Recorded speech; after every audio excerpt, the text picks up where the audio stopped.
calculábamos el volumen tirado a pesos reales. Hoy en día me acuerdo y digo, nah, ese día sí me la mamé. No, sí me la mamé ese día. Pero era lo que hacíamos, porque era lo que la ciencia decía. O sea, la ciencia evoluciona. Oye, sí, que pesaba 120, 1200, papá. Quien tenga miedo de vivir al Chile, ¿para qué nació? Pero era lo que hacíamos. El ARSNet nos dio una bofetada, ¿no? De evidencia. Porque fue el primero que bajó de 10 a 12 a 8 a 10. Y eso fue una revolución, porque todos le dijeron al doctor, no manches, los vas a matar. ¿Cómo crees? Y tómala, disminuyó nada más con eso, disminuyó mortalidad. Entonces, el aumento de la presión, por eso el gold estándar en el SRA es la presión meseta. Si aumenta, te chingas al paciente, porque más cascada inflamatoria, menos recuperación pulmonar, y la única cura del SRA, pues es el tiempo, que el paciente y la queso, ¿no? Que soporte. Somos el único gremio que el paciente está bien jodido, y ¿cómo lo jodes más? Opéralo. Cada ciclado, hoy más que nada sabemos que es un golpe al pulmón, es una cascada proinflamatoria. El chiste es pues tratar de aminorarla o tratar de hacerlo más eco-friendly, residente-friendly, gluten-free, más, sabes, acá, ¿no? Lo menos lesiva que pueda llegar a ser. Ese es el tiro del $1,000,000, ¿no? ¿Qué es mejor, presión o volumen? ¿Team Ronaldo o team Messi? Bueno, yo creo que todos ya conocen al doctor Diego Escarramán, ya lo vamos a presentar, y los que no lo conozcan, pues qué bueno que vinieron. El doctor muy activo en ponencias, muy activo sobre todo en el tema de ventilación. Él trabaja actualmente en el Hospital de Especialidades en el Centro Médico Nacional La Raza. Está por todo el país, literalmente, próximamente en Colima, próximamente para allá, en la Ciudad de México también va a estar, e incluso ponencias internacionales. Aparte tiene una maestría en ciencias. Si lo siguen en redes verán cómo analiza artículos, no solamente dice, esta es el abstract y se va por los resultados, él realmente diseca los artículos, es investigador nacional y pues muchas gracias por darse la vuelta hasta acá a Hermosillo, la segunda vez que está en Hermosillo y tenemos el gusto de tenerlo en el colegio. Doctor, un aplauso fuerte para él. Buenas noches. Bueno, vamos a hablar un poquito de las bases de la ventilación mecánica. Las bases la ventilación mecánica obviamente me mama, es uno de mis temas preferidos, indudablemente. Me encanta y yo siento que es algo que debemos de enfatizar y de entender, porque levante la mano en su formación académica, de formación de anestesiólogos, quién llevó como tal ventilación mecánica. Están muchos temarios, está en el temario de la UNAM, pero ¿quién realmente se sentó a ver ventilación mecánica? Yo aprendí ventilación mecánica hasta que salí de la residencia y digo, pues, es lo que pasó. Sabemos lo básico, no quiere decir que no sepamos, sabemos lo básico, pero es un tema que podemos platicar y platicar y platicar y tal vez nunca llegamos a un verdadero consenso de lo que es en el contexto perioperatorio. Y me atrevo a decir que es infravalorada en ciertos contextos por el gremio de anestesiología. Siempre en los cursos abrimos con esta diapo, ¿no? La ventilación mecánica per se y por sí sola, pues no cura nada. Eso lo sabemos. Pero es como una terapia puente, ¿no? Y de hecho hacemos cosas maravillosas, nosotros los anestesiólogos. Somos el único gremio que el paciente está bien jodido. ¿Y cómo lo jodes más? Opéralo. O sea, es la realidad, ¿no? Opéralo. Está tronadísimo, ¿no? Está en UCI, está en urgencia, chocado. Opéralo. Pero eso lo hacemos por un fin mejor, salvaguardar la vida. O sea, lo llevamos a un estado más crítico, lo mantenemos en ese estado hasta donde se permita según las características clínicas del paciente y lo sacamos adelante. Y al día siguiente está extubado, tú con tu espasmo coronario, porque se te complicó, te saltó la liebre, pero el paciente está ahí, extubado, con un poco de dolor o sin dolor. ¿Sabe? Entonces, la verdad, somos el único gremio que hace eso, hacemos cosas maravillosas. Y la ventilación mecánica entra en esta terapia puente, ¿no? Cada ciclado, hoy más que nada sabemos que es un golpe al pulmón, es una cascada proinflamatoria. El chiste es, pues, tratar de aminorarla o tratar de hacerlo más eco-friendly, residente-friendly, gluten-free, más, sabes, acá, ¿no? Lo menos lesiva que pueda llegar a ser. Y entonces hay que empezar desde lo básico, ¿no? Sabemos que hay una estrecha comunicación entre el corazón y el pulmón, y esto es vital, ¿no? Aquellos que nos gusta el monitoreo también lo entendemos y nos gusta, porque esta también es la base de lo que hemos acuñado como monitoreo dinámico, ¿no? O respuesta a volumen. Esta interacción, este crosstalk, ¿no? Entre el corazón y el pulmón. Y esto pasa y está pasando en cada uno de nosotros en este momento. La única diferencia es que cuando lo entubamos va a pasar a presión positiva. Más sin embargo, está pasando a presión negativa. Los papeles se van a invertir. Pero, por ejemplo, ¿qué pasa? ¿Quién es residente acá? Amigo, ¿cómo te llamas tú? Víctor, mete aire. Muy bien, Víctor, estás vivo. ¿Qué le pasa a tu retorno venoso cuando metes aire? Así me agarro mis residentes en sala. Le digo, mete aire, carnal. Bueno, cuando yo meto aire, fomento que el retorno venoso fluya, que aumente, ¿no? Mientras que la expiración disminuye. Pero ojo, del lado derecho, no te me pierdas. Mientras que del lado izquierdo pasa lo contrario, ¿sale? Entonces, si te fijas, hay una fluctuación. Hay estas fluctuaciones. Esto ya es a ventilación a presión positiva. Pero fíjate estas fluctuaciones que hay entre el BD, el BI, que yo lo veo representado en algo que se llama presión de pulso, que no es más que la diferencia entre la sistólica y la diastólica. Entonces, este pequeño aumento y disminución cíclico del retorno venoso es importante también para entender el monitoreo y para entender la ventilación mecánica. Esto nos explica, aunque ojo, no hagan eso, no hagan esto que les voy a decir. No lo hagas, homie, ¿Por qué en pacientes con falla cardíaca, con insuficiencia cardíaca aguda, el ventilarlos mejora el funcionamiento cardíaco? ¿Por qué? Porque por un lado modulamos o tratamos de modular cuánto retorno venoso regresa al corazón, y por otro lado modulamos qué tan fácil se le hace a ese corazón vaciarse. Pero no es la primera opción, La primera opción es ventilación mecánica no invasiva. No los entuben, Sino, ¿qué van a decir de ustedes los Corcuera?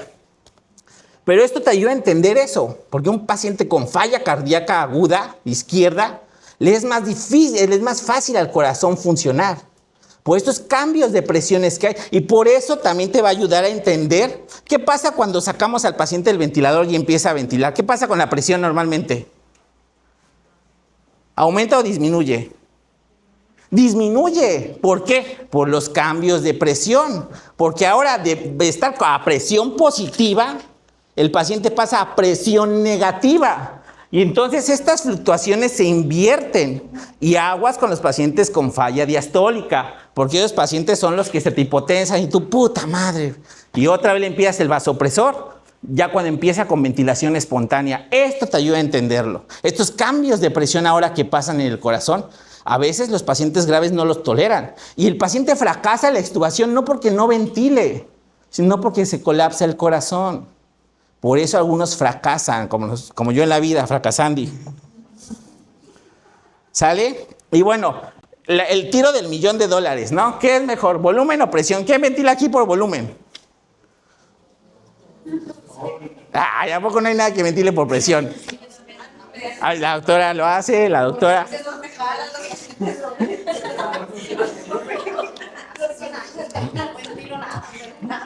Bueno, ¿quién hace pura regional? También es válido.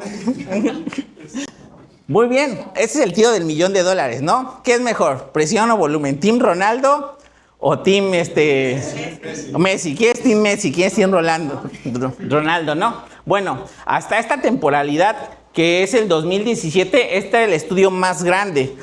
Casi 110,000 pacientes que comparaban presión contra volumen. Y si se fijan, aquí todas las P son chiquitas, lo que habla el maestro Chávez, ¿no? También me gusta un poquito esto de la estadística. Pero ojo, esto es estadística descriptiva. Aquí lo único que estamos viendo es que sí, en efecto, hay diferencia en todos estos desenlaces cuando yo los ventilo o los ventilaron por presión versus volumen. Pero eso nada más es una descripción. Sin embargo, también hicieron inferencia estadística, que es esto, ¿sale? ¿De qué nos dimos cuenta acá? Que vean, las complicaciones pulmonares era más el riesgo cuando los teníamos por presión. Entonces, hasta el 2017, todo parecía indicar que al menos en el perioperatorio era mejor el volumen, ¿sale? Eso parecía, pero adivina qué, chismecito. Chismecito. Justo hace un año y medio se publicó este. Esto es un ensayo clínico aleatorizado. Como saben, pues tiene más evidencia un ensayo clínico que un estudio de cortes. Ojo con lo que te voy a decir. Los estudios de corte ni de pedo los puedes utilizar para construir modelos causales. Nosotros como médicos debemos ir tras la causalidad. A causa B. Pero eso en medicina es, vete a la verga, dificilísimo de estudiar. ¿Sale? Muy difícil. La causalidad es algo que nos gustaría a todos estudiar. Sin embargo, construir modelos causales es muy difícil. Muy difícil. Así tengamos un ensayo clínico aleatorizado con un buen rigor metodológico y estadístico, es muy difícil porque no nada más depende de ciertas características que te aporta el ensayo clínico. Hay algo que se llama criterios de Bradford-Hill, que no son los más importantes ni los mejores para construir modelos causales, pero me atrevo a decir que son los más conocidos. ¿Sabe? Entonces tienen que ver 7 puntos importantes para yo poder construir un modelo de causalidad. Y con el corte yo digo, se asoció. El ventilar por volumen se asoció a menores complicaciones pulmonares postoperatorias. Pero esto es un ensayo clínico. Y oh sorpresa, presión, volumen garantizado, no hubo diferencia estadísticamente significativa. Porque cuando uno lee este estudio y por eso es bueno leer los métodos. Porque en los métodos te pusieron aquí con letras chiquitas, ojo carnal, porque todos los métodos se les brindó protección pulmonar. Y entonces una gran pregunta surge. ¿En realidad importa el modo en el que yo estoy ventilando a mis pacientes? ¿O es más importante meterlo en metas de protección pulmonar? No lo sabemos. Pero esto nos da una gran pista de que vale madre si yo ventilo por presión, volumen o presión, volumen garantizado. Si parece que yo meto a mi paciente en metas, el desenlace va a ser el mismo. Entonces, actualmente, pues en el grupo, ventila como quieras, pero siempre monitoriza tu pulmón.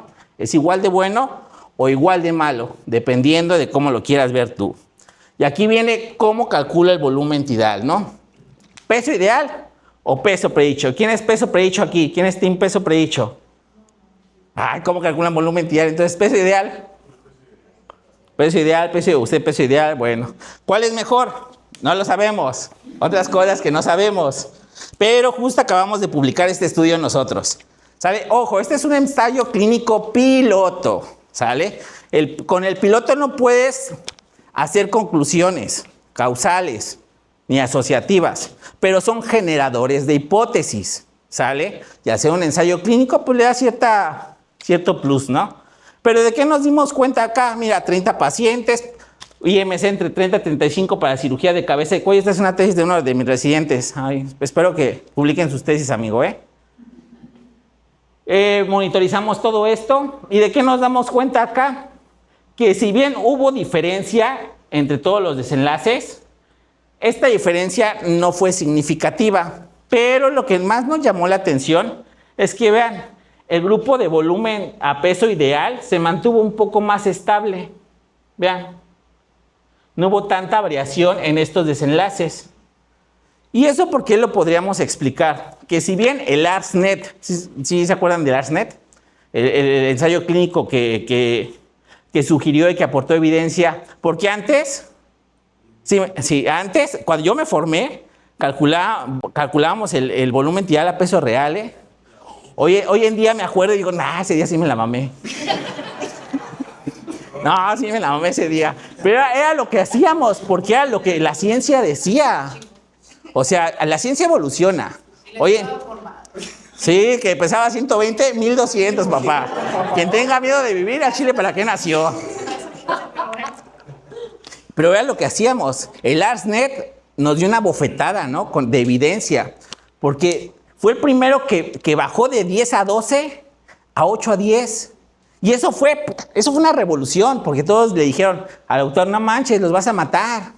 ¿Cómo crees? Y tómala, disminuyó nada más con eso, disminuyó mortalidad. Pero ojo, eso viene a la par temporalmente de algo que se conoce como la teoría del baby lung. Esto en el contexto de SDRA, donde el pulmón es así como acartonado, como rígido. Entonces, ¿cómo explicamos esto? Pues explicamos de que tal vez, a pesar de que los dos no hubo diferencia significativa y esto no se repercutió en valores estratosféricos de ninguno de los parámetros observados, tal vez el peso predicho sobreestima la capacidad pulmonar en los pacientes con obesidad por el IMC, ¿no? De 30 a 35, ya no podemos decir grado 1, sino 30 a 35. Entonces, tal vez estamos sobreestimando la verdadera capacidad pulmonar de modificar sus dimensiones, ¿no? O sea, distenderse, pues. Entonces, esa es una gran pregunta que hoy en día es importante, ¿no? Y de hecho salió una editorial, ¿no? De Amato allá, que si en realidad el volumen tidal era tan importante. Y él sugiere eso, ¿no? Que pues, sí es parte de lo que tenemos que cuidar. Sin embargo, es muy difícil, inclusive con la tecnología que tenemos, saber si ese volumen tidal realmente se adapta a ese pulmón en el contexto de SDRA, donde parece que el pulmón se hace chiquito porque se hace rígido, es capaz de satisfacer estas demandas, ¿no? ¿Por qué? Porque como es más difícil deformarlo, distenderlo, la presión aumenta. Entonces, el aumento de la presión, por eso el gold estándar en el SRA es la presión meseta. Si aumenta, te chingas al paciente, porque más cascada inflamatoria, menos recuperación pulmonar y la única cura del SDRA, pues es el tiempo, que el paciente y la queso, ¿no? Que soporte. Entonces, es como tratamos de explicar nuestros desenlaces. Y ahora, entonces, bueno, ¿cómo me puedo guiar yo para calcular el volumen tidal? Bueno, este es el estudio de Karalapillai, en donde, fíjate, hasta el 2020, cabrón, hasta el 2020 alguien se dio la tarea de responder qué rango era seguro de volumen tidal en anestesiología. Sabíamos, gracias al ARSNet, qué rango es seguro en la terapia intensiva. Después vino otro que vio también terapia intensiva, pero fuera del contexto de SDRA. Y fue hasta el 2020, o sea, 2026, perra tristeza, güey. Hasta el 2020 que alguien dio una respuesta a esta pregunta, ¿no? ¿Cuál puede ser el volumen tidal más adecuado? Y nos dimos cuenta que era de 6 a 10, sin diferencia en desenlaces. Ojo con esto es importante. Y que si bien uno podría ser muy riguroso, muy mamón, básicamente, y decir, es que mira, los intervalos de confianza están muy amplios.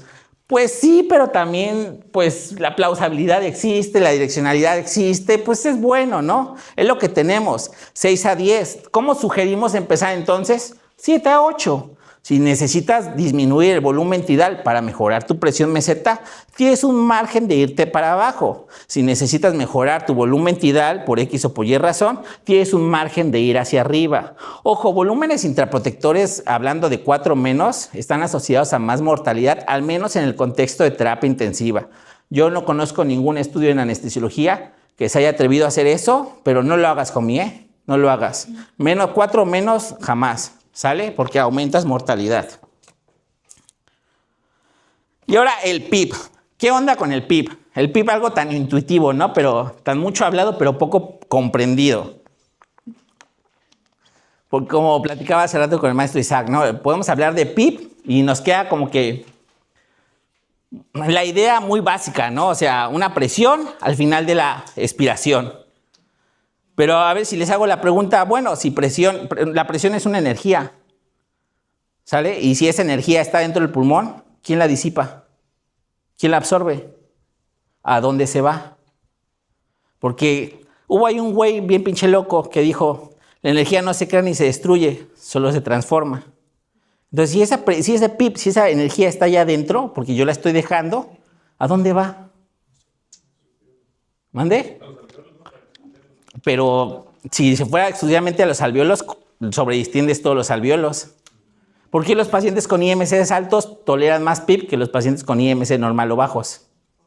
¿Por qué la posición del paciente tiene que ver también con el PIB, el neumoperitoneo, la cirugía robótica? ¿Por qué? Vuelvo a lo mismo, es presión, es energía. ¿A dónde se va esa energía? ¿Quién la disipa? Porque la energía se tiene que disipar. No. La teoría más aceptada es que el pericardio se encarga de disipar hasta 3/4 partes del PIB. ¿Sale? Siempre, pero ojo, cuando el pericardio fracasa, ¿quién absorbe esa energía? El miocardio. ¿Y adivina qué? Fracasandi.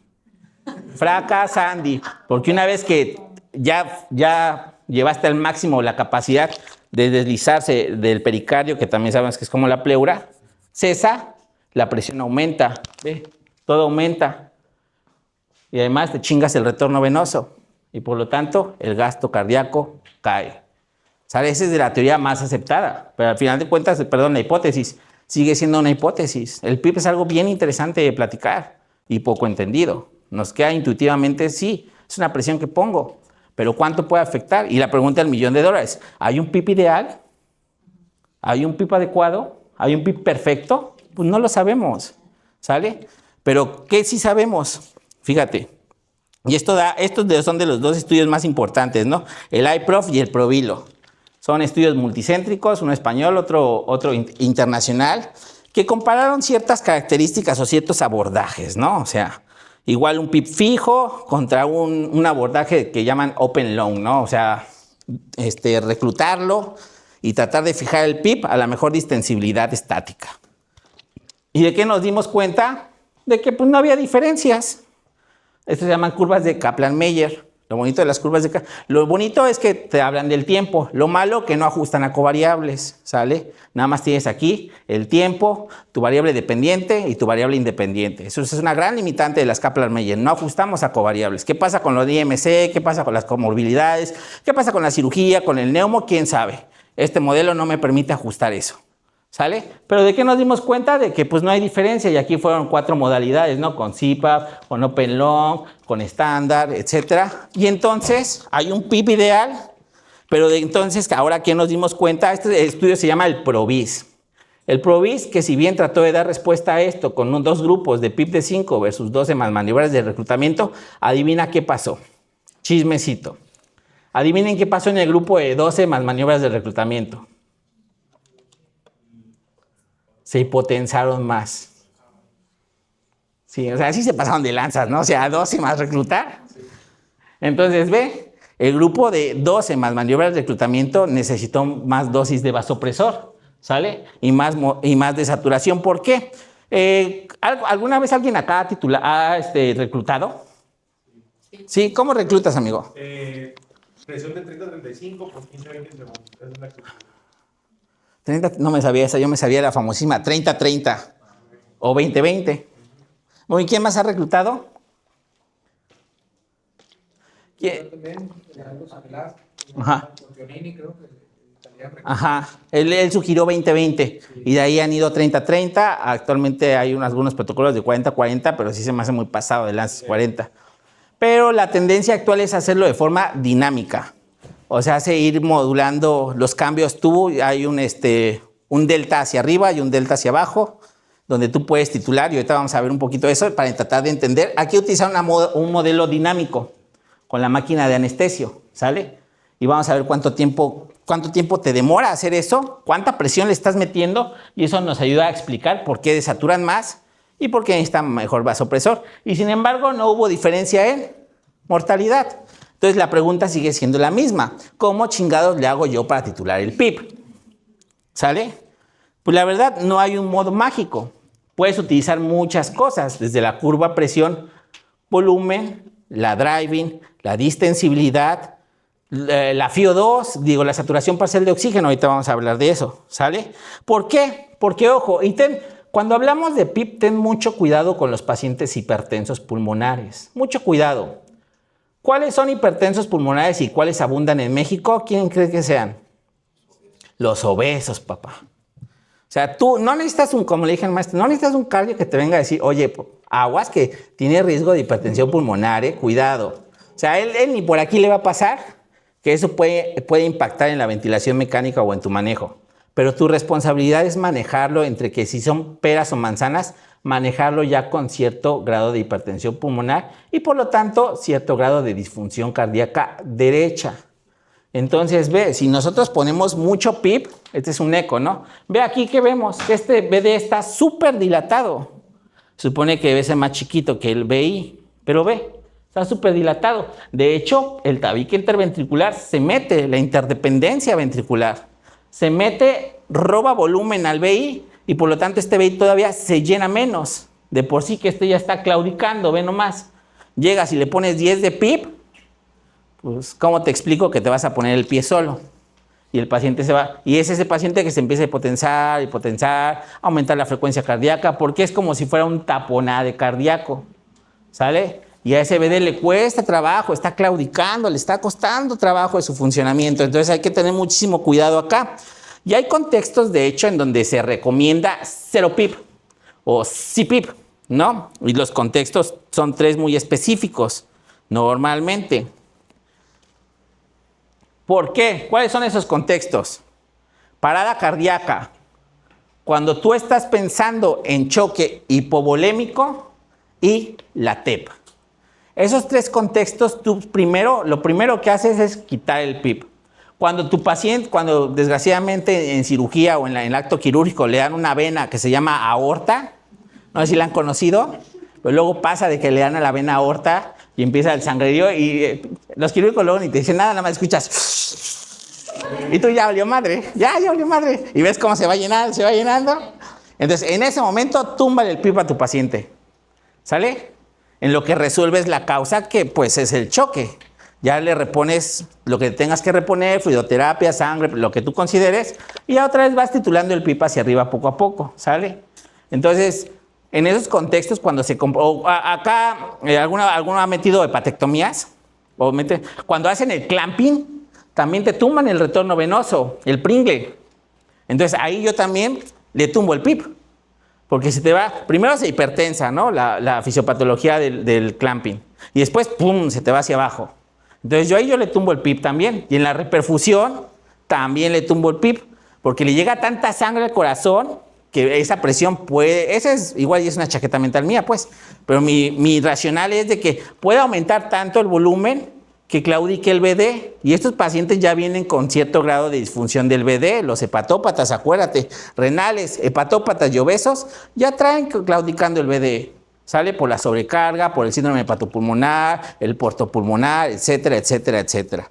Entonces, ten mucho cuidado en esto. Y en esto, obviamente, cuando nos enfrentamos a pacientes con hipertensión pulmonar, siempre hay que titular muy juiciosamente el PIB, porque si se te colapsa el alveolo, también aumenta la presión intrapulmonar, acuérdate, por los vasos extrapulmonares. Si lo sobredistiendes, aumenta la presión intrapulmonar por los vasos intrapulmonares.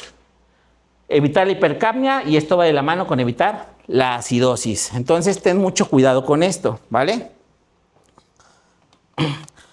¿Y cómo sugerimos iniciar la titulación del PIB? Por el protocolo LOFT. ¿Sale? Es un estudio cuasi experimental que se hizo en las áreas de urgencias, en donde ellos titularon el PIB con base al índice de masa corporal y les dio buenos resultados. De 26 a 35, de 31 a 48 y más de 40, 10 de putazo. Forma inicial, ojo con lo que te digo, forma inicial. O sea, lo que luego a mí sí me caga el residente es que llega, sí prepara todo bien, inicia todo bien, y se queda y empieza a hacer la pinche nota. Digo, cabrón, esto es dinámico, tenemos que ir de la mano con el acto quirúrgico. Si algo mueve el cirujano, tenemos que estar ahí nosotros. No puedes pensar que como inicia tu ventilación mecánica o tu dosis de vasopresor o tu monitoreo de nocicepción, de hipnosis, ¿a poco no titulamos los hipnóticos con base al monitoreo? Te digo, güey, es igual, cabrón. Si ves que sube o baja algo, le tienes que mover a algo. Aquí es como papalote, papá. Juega y aprende. ¿Sale? Entonces, acá, la ventilación mecánica es igual. No puedes esperar que como tú la inicias, mágicamente así funcione todo. Hay que ir haciendo cambios, ¿vale? Entonces, esta es forma inicial. Y esto va de la mano con este estudio que se publicó en el 2025, que hicieron algo bien interesante. Titularon el PIB, un grupo con 5 y otro con índice de masa corporal entre 3. ¿Y qué podemos observar? Que la driving se mantuvo en rangos más estrechos o más compactos en el grupo de índice de masa corporal entre 3, y la distensibilidad se mantuvo un poco más arriba en el índice de masa corporal entre 3. Vuelvo a lo mismo, parece ser que la masa corporal, el índice de masa corporal juega un papel importante en la toma de decisión de la titulación del PIB, y eso se debe principalmente ¿a qué? A la gran elastancia de la caja torácica. Más peso que tiene que soportar por el tejido adiposo, más tendencia al colapso, ¿sale? Como el residente cuando lo regañas. No lo regañen al residente, sean residentes friendly. Yo soy residente friendly.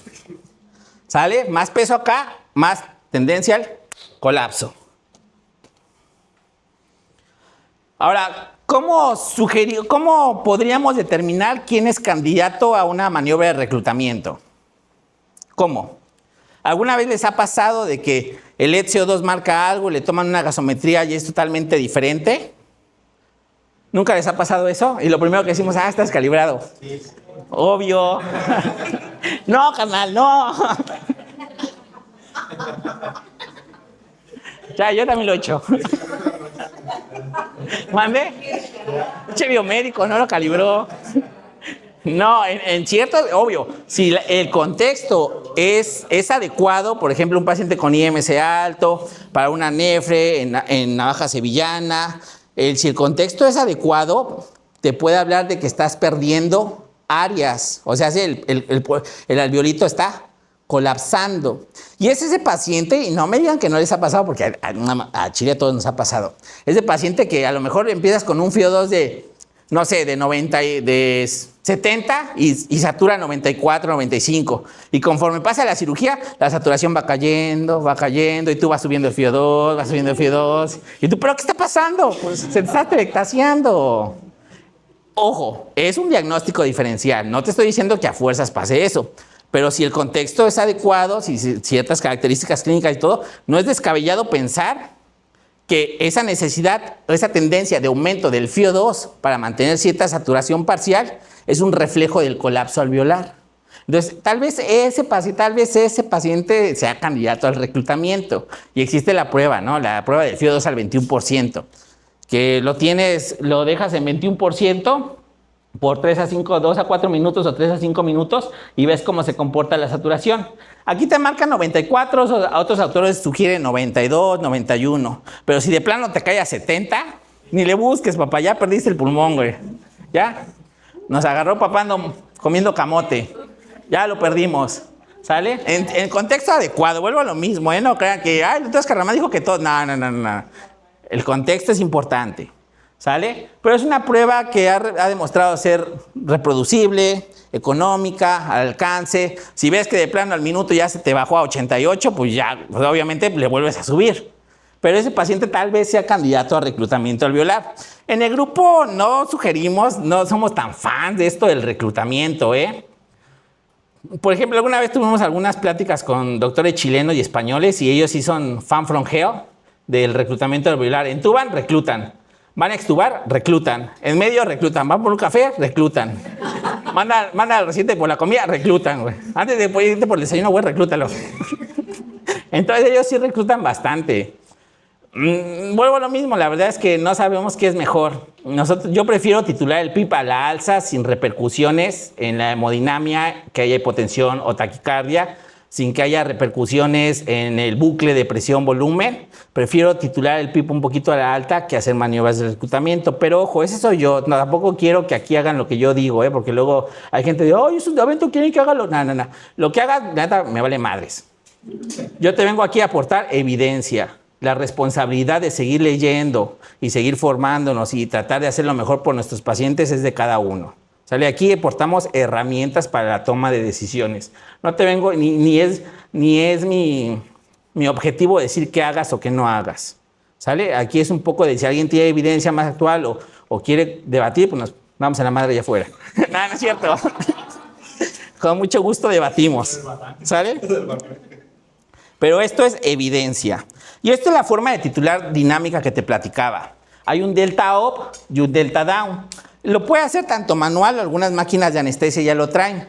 Tú le dices a la máquina de anestesia, ¿de cuánto quieres que vaya titulando hacia arriba? 5 en 5, pero ojo, te lo va a cambiar a modo controlado por presión.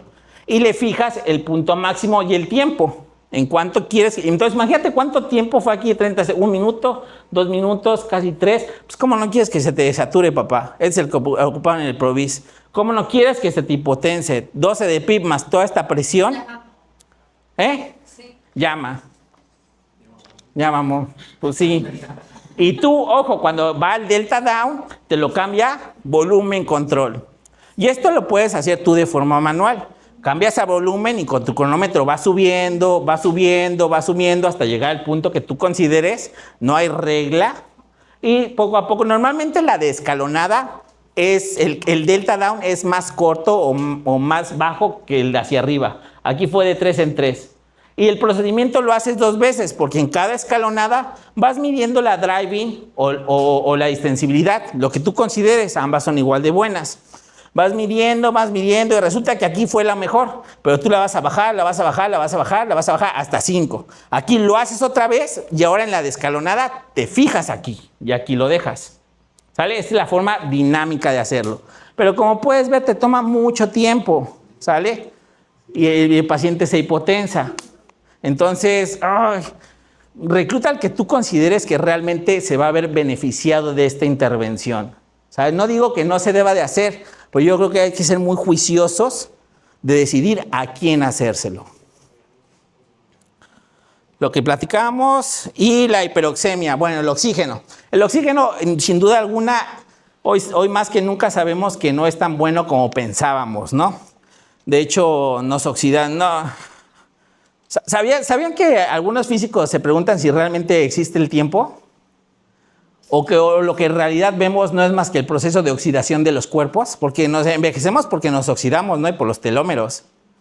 Pues esa pregunta está bien pacheca, pero ¿en realidad existe el tiempo? ¿O yo estoy viendo un reflejo del proceso de oxidación que va a pasar? No lo sabemos. ¿Sale? Entonces, la hiperoxemia es mala. Si tienes un paciente isquémico, todo, como diría mi maestro Lima, todos los que fuman son isquémicos, hasta no demostrar lo contrario. Si tú tienes un paciente isquémico y lo tienes saturando al 100% y tú dices, está bien chingón, güey, le estás provocando vasoconstricción coronaria. ¿Sale? Eso ya es bien sabido. La hiperoxia ensombrece desenlaces cardíacos y en los strokes también ensombrece desenlaces neurológicos. ¿Por qué? Porque causa vasoconstricción y el área de penumbra de acá, que es la potencialmente salvable, ya te la chingaste, porque lo tienes con hiperoxia. La gran pregunta del $1.000.000 entonces es, ¿qué es hiperoxia? Una PA más de 130, más de 125, más de 150. Eso nos cuesta trabajo definirlo. ¿Por qué? Fíjate lo que te voy a decir. La falta de estandarización de un proceso aumenta la variabilidad y por lo tanto los sesgos sistematizados. Entonces eso nos pega en investigación, que cada quien haga una definición, que uno diga hiperoxia es más de 130, otro es más de 131, otro más de 135, nos pega en términos de investigación porque aumentamos los sesgos sistematizados. Entonces eso es malo y esto desgraciadamente lo vemos porque la sociedad, los gabachos dicen una cosa y Europa por llevarle la contraria dice otra. Y México está en medio porque unos le copiamos a Estados Unidos y otros les copiamos a Europa y hacemos un desmadre de definiciones. Y eso es malo desde la perspectiva metodológica y estadística. Entonces, ¿sabemos que la hiperoxia es mala? Sí, pero definir un punto crítico o un punto de corte es muy difícil. Entonces, pues la verdad, menos de 100 es muy adecuado. Aquí me atrevo a decir que la PaO2 ha de andar como en 80. Si con 80 vives feliz, luego ves 96 de PA, no, sube el oxígeno. Güey, ahí estás al PEX, ahí estás al pedo, lo tienes súper bien. ¿Sale? No te espantes, ¿sale? Hay que ventilar lo más fisiológicamente posible para evitar complicaciones como vasoconstricción, complicaciones como daño inclusive al DNA, tanto nuclear como mitocondrial, los radicales libres, todo esto. Y esto ya está asociado. Fíjate, este es un corte, desgraciadamente, casi 360,000 pacientes, en donde hicieron algo muy difícil, muy interesante, ¿no? Midieron el tiempo, vieron el área bajo la curva del tiempo por el cual el paciente estuvo con FIO2 más arriba de 21%, ¿no? O sea, para una saturación de 92%. Entonces, esto les dio asociaciones muy interesantes, ¿no? ¿Aumento de qué? De riesgo, de lesión renal, la hiperoxia. Aumento de lesión miocárdica Principalmente se debe a los fenómenos de vasoconstricción y aumento de lesión pulmonar, que principalmente se debe o que se asocia o que se explica al menos la plausibilidad biológica por esto que llamamos atelectasis por reabsorción, ¿no? ¿Por qué? Barremos el nitrógeno que funciona como un medio neumático para evitar el colapso, además del factor surfactante, y entonces el oxígeno difunde mejor hacia el interior y el alvéolo se queda sin esta protección y por lo tanto colapsa, ¿vale? Y esto es lo que pasa acá. Por ejemplo, en la inducción, que actualmente, ¿cómo definimos el tiempo de apnea segura? ¿En qué nos debe haber a los residentes? ¿Quiénes son residentes? Que pásale, cabrón. Que le pases. Muy bien, acuérdense, actualmente el tiempo de apnea segura lo definimos como una fracción expirada de oxígeno de entre 80 y 90.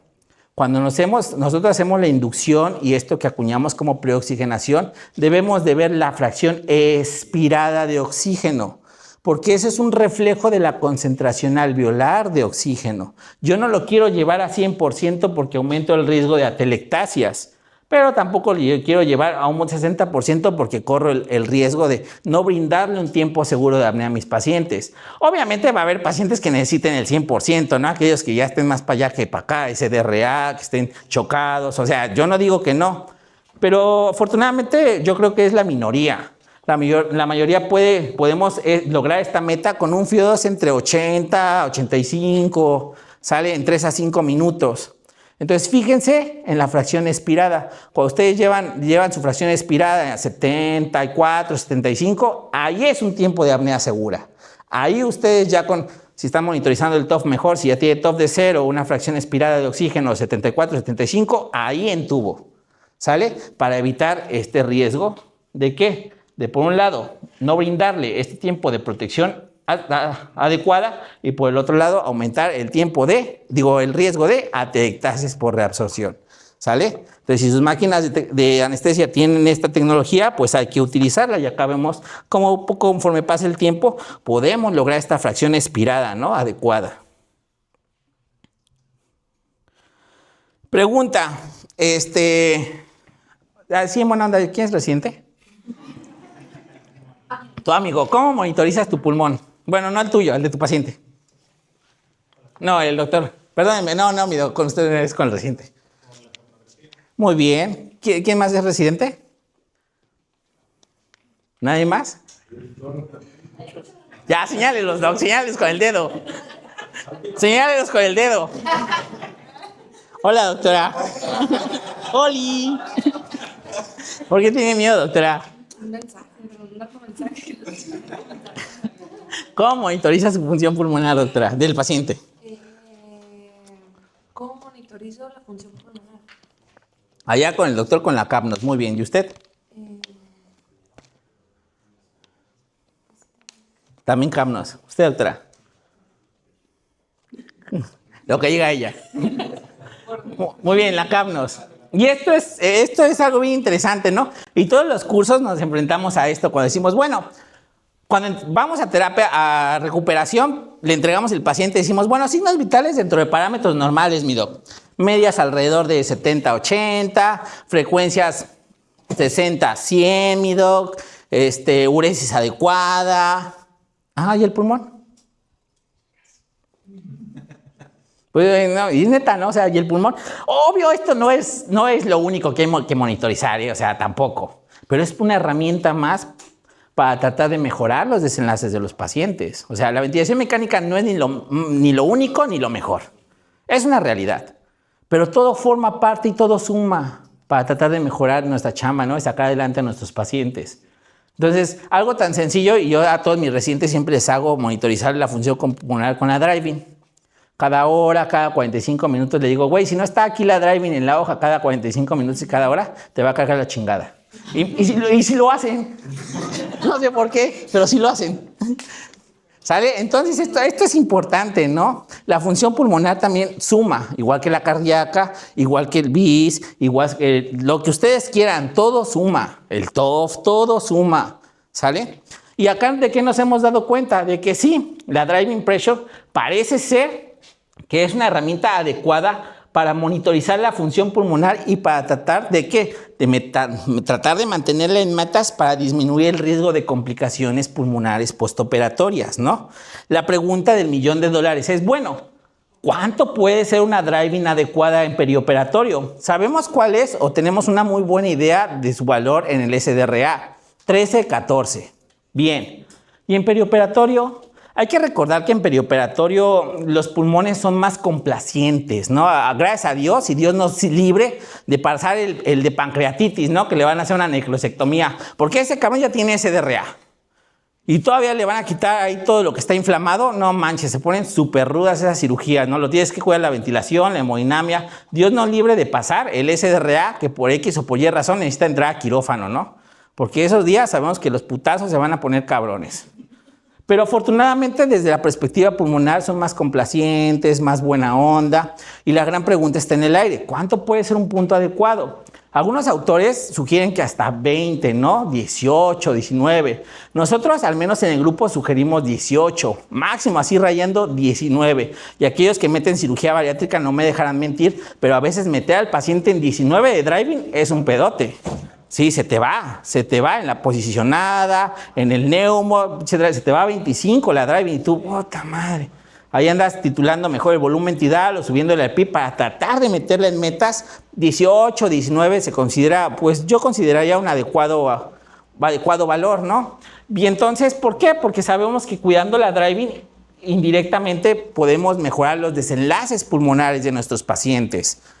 Pero este metaanálisis nos dijo esto, pero cuando hicieron esto que se llama Trial Sequence Analysis, que es una manera también de dar respuesta, de ponderar la evidencia para dar respuesta a una sola pregunta de investigación, ¿de qué nos damos cuenta? Lo bonito de este tipo de análisis es que nos arrojan esto, ¿no? El total de muestra requerida para tratar de dar respuesta a nuestra pregunta de investigación. ¿Y de qué nos dimos cuenta acá? De que nos falta evidencia para realmente decir que la driving funciona de una adecuada manera. Pero sabemos, esto se llama el límite de beneficio, este es el límite de maleficio y estos son los límites convencionales, ¿no? Que esté de este lado y esté aquí, cada una de estas bolitas es un estudio. Que esté aquí no dice que vamos por buen camino con respecto a la driving. Monitorizar la driving es bueno. Hay puntos álgidos en donde siempre hay que voltear a ver la driving. Cuando reposicionamos al paciente, los que meten neuro, ¿no? En el par bench, me caga la posición de par bench. Además es tan difícil posicionar a los pacientes y todo se te mueve. Cuando los pronas, cuando lo pones de lado, cuando insuflas el neumo, cuando esuflas el neumo, cuando meten un buen de compresas. Ahí es el momento de monitorizar la driving porque ahí el pulmón sufre. ¿Sale? Entonces, en esos momentos yo siempre dejo la pausa inspiratoria para medir la driving. Ya después la quito porque no soy tan fan de dejar la pausa. ¿Sale y vale? Y eso es lo que hay que poner en nuestras hojitas de anestesia. Y no nada más desde la perspectiva clínica. Este estudio sugirió una fuerte asociación entre tener la driving en metas con respecto a disminución de costos de hospitalización. Y esto tiene plausibilidad, ¿no? Menos complicaciones pulmonares, menos costos hospitalarios, ¿sale? Entonces, no nada más desde la perspectiva clínica, sino desde la perspectiva económica. Y esta es una editorial que tenemos en el Critical Care. ¿Por qué? O sea, al final de cuentas tienes que entender que lo ideal en un mundo perfecto nos gustaría monitorizar alveolo por alveolo.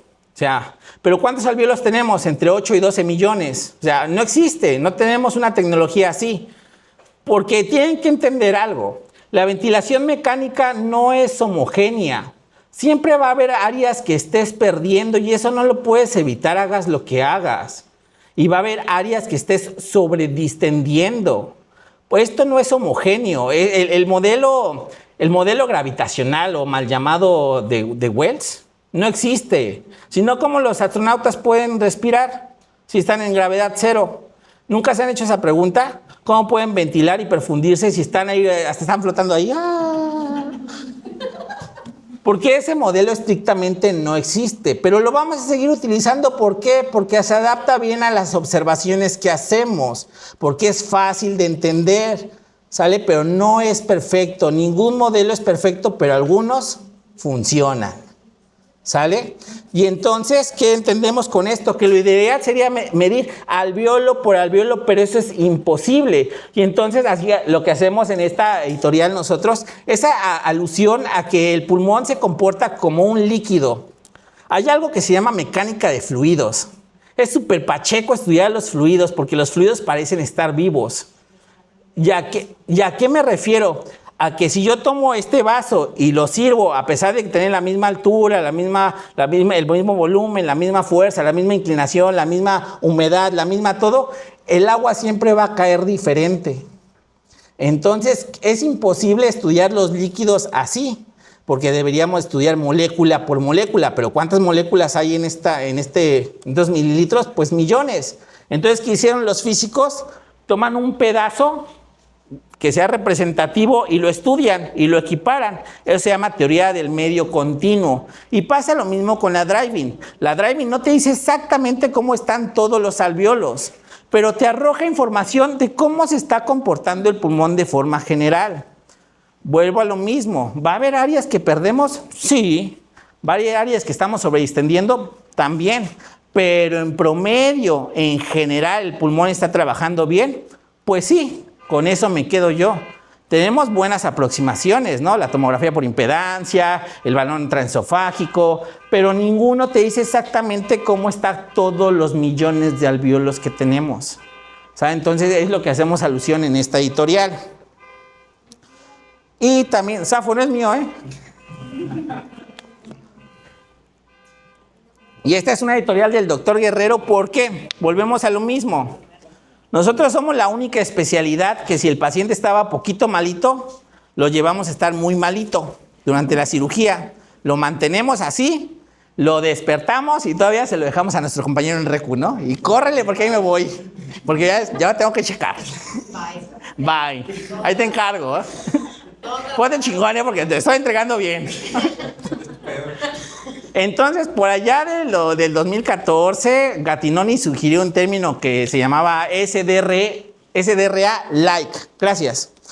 Lesión, como lesión. Y ahí en el SDRA-like entraba el perioperatorio.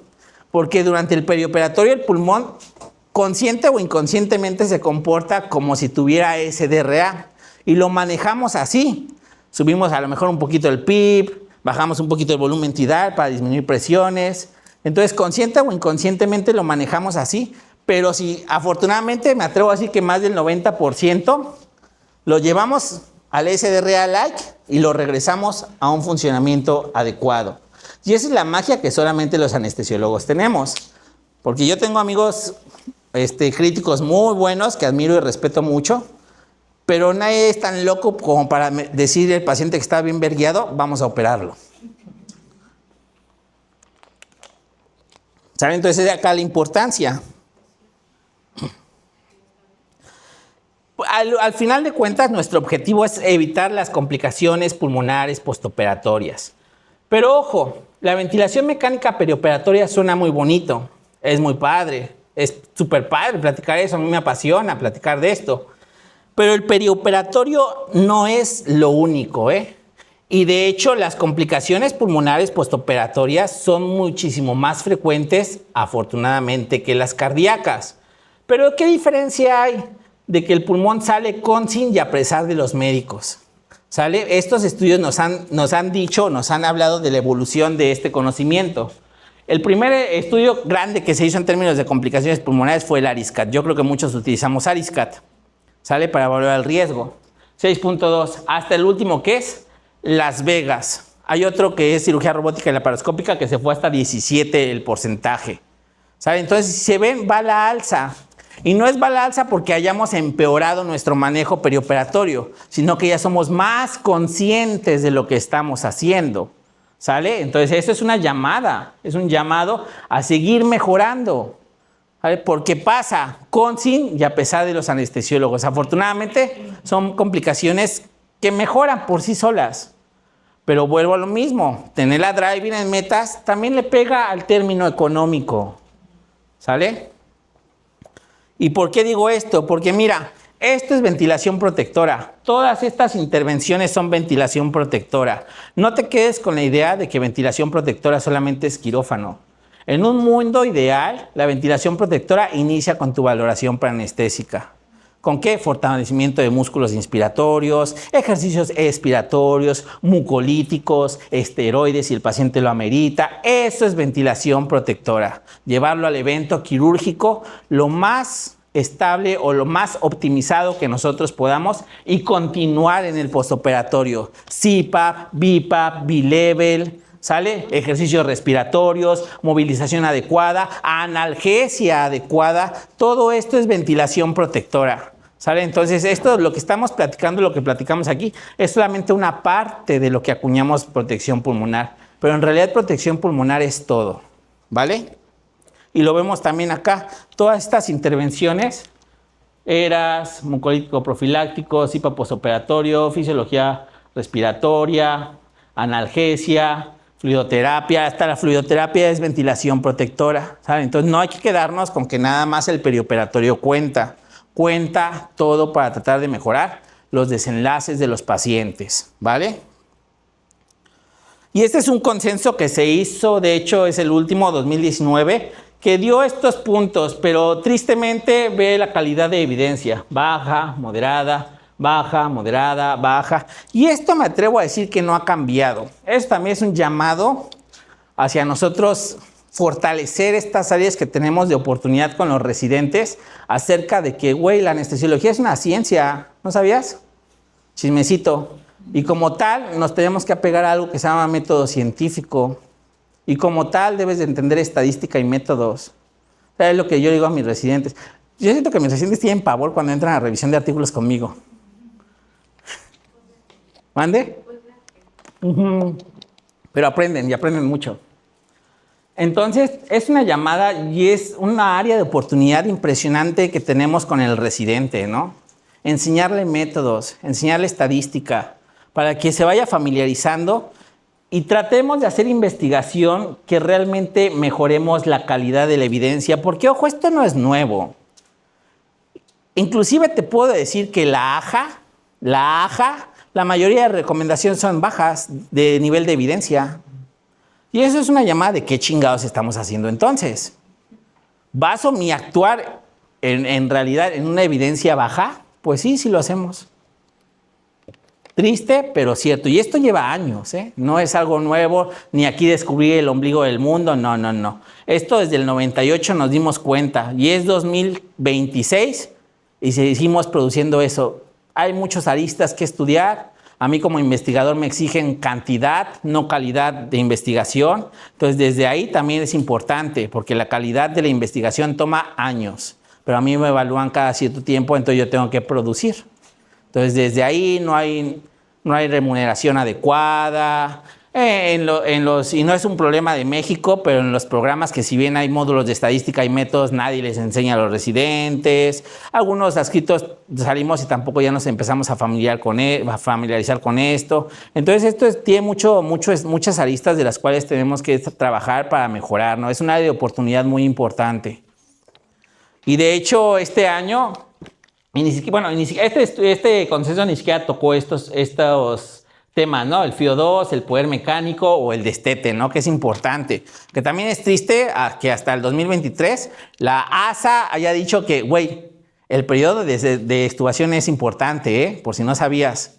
2023 fue la primera vez que la ASA se promulgó al respecto del periodo de extubación, ¿no? 2023, la DAS lo hizo en el 2019. Entonces, tenemos que entender que también el proceso de extubación es un proceso álgido, donde se nos puede complicar el paciente. Y si nos costó trabajo intubarlo, probablemente nos cueste también mucho trabajo extubarlo. Entonces también tenemos que tener un plan A, un plan B, un plan C, etc. Y bueno, esta diapositiva también la puse porque estamos trabajando en el primer consenso de ventilación mecánica en anestesiología.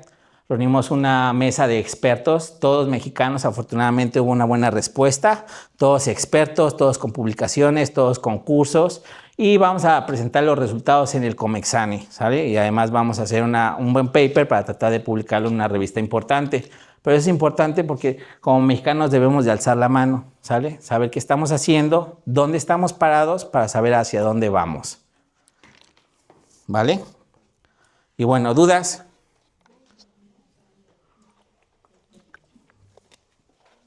¿Dudas, dudas?